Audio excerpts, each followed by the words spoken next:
The world has been specifically educated to hate white colonizers. There's a reason why nobody talks about other colonizers. They don't talk about Muslim colonizers. They don't talk about Chinese colonizers. They don't talk about the Mongols. They don't talk about anybody else but us. In terms of colonization, these two groups of people are very important to learn about. I don't know why, but for some reason they don't like talking about how the Arab Muslim conquest went through the Middle East, North Africa, Iberia, aka Spain and Portugal, Persia, Central Asia, and parts of India. They probably don't teach you about this because they don't want you knowing that Arabs have generational slaves in Africa today. Now, the Turkish conquest, those went on for hundreds of years. They went through Anatolia, the Balkans, Middle East, North Africa, Crimea, and the Caucasus Mountains. Not only did white people fight and die in war to stop slavery, but they also convinced other groups to stop slavery. Now let's look at Mongols and the Han Dynasty. The Mongols colonized China, Persia, Russia, Eastern Europe, Iraq, and Syria. Not only did the Chinese colonize these areas, but they're actively colonizing Southeast Asia, parts of Africa, and parts of South and Central America right now. Here are some other groups that liked colonizing too. Did you know that in America, the Native Americans refused to give up their slaves, but the white people created a treaty that literally made them give up their slaves? It's called the Treaty of 1866, look it up. 94 to 95% of the Union troops that fought to end slavery were white, out of 360,000 that died. White people weren't the ones that sold you, and we weren't even the ones that brought you here on our big ships.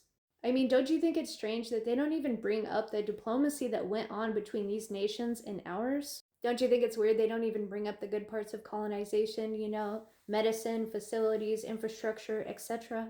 Maybe it's because the people who were educating us over the past few decades weren't actually educating us and they were indoctrinating us. And maybe those people hate white people and want to destroy the West, that way they can rule the world. Less than 1% of the global white population ever owned slaves. Wait until you hear about what the Jews did to their white slaves. Their original slaves, the Slavs.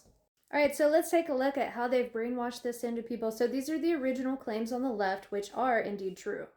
European colonization of the Americas relied on African chattel slavery. True. Now this is a modern claim. Colonization itself, the original sin in all white presence anywhere, is colonial. This ignores the fact that the majority of white people in history were never colonizers and they live in Europe. It also doesn't mention the slavery that white people went through.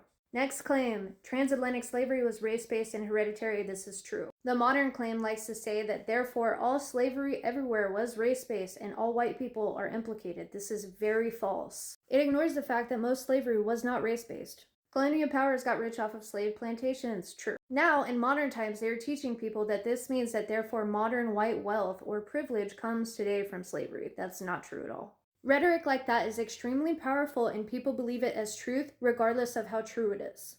The reason that they link the two permanently, slavery and colonization, is because it's useful in politics. They want to keep you as a perpetual victim, that way they can activate you whenever they feel like it. Remember the 2020 riots?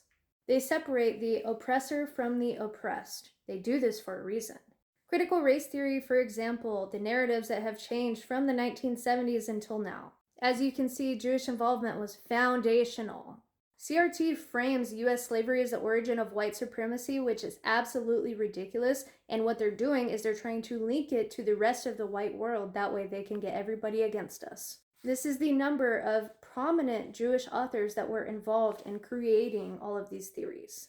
Early CRT drew on Jewish legal scholars, but later tensions rose. CRT's whiteness critiques sometimes positioned Jews as hyper-white oppressors. They didn't like that because they probably didn't want you to know what they're doing with the US government. They want you thinking that white people in general are the oppressors, that way you take your anger out on us and not them, the government. Sometimes there are no good guys, but the division is here to make sure that we blame each other and not them.